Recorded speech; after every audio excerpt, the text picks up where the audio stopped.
ଆମର दिन ଆଉ ରାତିର ଲମ୍ବରେ ତାରତମ୍ୟ ଦେଖା ଦେଇଥାଏ ଏବଂ ଆମର ଋତୁଚକ୍ର ମଧ୍ୟ ହୋଇଥାଏ। ତେଣୁ ଏହି କ୍ରମରେ ଯେତେବେଳେ ସମ୍ପୂର୍ଣ୍ଣ ଅଧିକ ତେର୍ଛା ଭାବରେ ପଡୁଛି ଯୋଉଟା କି ଡିସେମ୍ବର 21 ତାରିଖ ବା 22 ତାରିଖରେ ଘଟିଥାଏ ପ୍ରତ୍ୟେକ ବର୍ଷ, ସେହି ସମୟରେ ଆମର ଉତ୍ତର ଗୋଲାର୍ଦ୍ଧର ସବୁ ଅଞ୍ଚଳରେ ରାତି ଗୁଡ଼ିକ ଛୋଟ ହେଇଥାଏ ଏବଂ ରାତି ଗୁଡ଼ିକ ବଡ଼ ହେଇଥାଏ ଏବଂ ଦିନ ଗୁଡ଼ିକ ଛୋଟ ହେଇଥାଏ।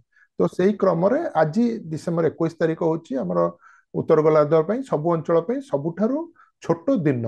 ଆମର ଭୁବନେଶ୍ୱର ପାଇଁକା ଯାହା ଆପଣ କହୁଥିଲେ 10 ଘଣ୍ଟା 54 ମିନିଟ୍ କିଛି ସେକେଣ୍ଡ ରହିବ, କିନ୍ତୁ ଆମେ ଯଦି ଧୀରେ ଧୀରେ ମାନେ ଉପରକୁ ଯିବା ସେତେବେଳେ ତାର ଦିନର ଲମ୍ବ ଆହୁରି କମି କମି ଯିବ। ଆମେ ଯଦି ମେରୁ ଅଞ୍ଚଳ ପାଖରେ ପହଞ୍ଚିବା ସେତେବେଳେ ଦିନ ପ୍ରାୟ ଆପଣ ଜାଣିଛନ୍ତି 6 ମାସ ଧରି ରାତି ରହିବ, ଖୁବ କମ ସମୟ ପାଇଁ ଦିନ ହବ। ତେଣୁ ଏଇଟା ହଉଛି ସବୁଠୁ ଛୋଟ ଦିନ ବୋଲି ଆମେ କହିପାରିବା। ତେଣୁ ସେଥିପାଇଁକା ଯେମିତି ଦିଲ୍ଲୀରେ ସେଟା କମି ଯାଇକି 10 ଘଣ୍ଟା 19 ମିନିଟ୍ ହେଇଯାଉଛି।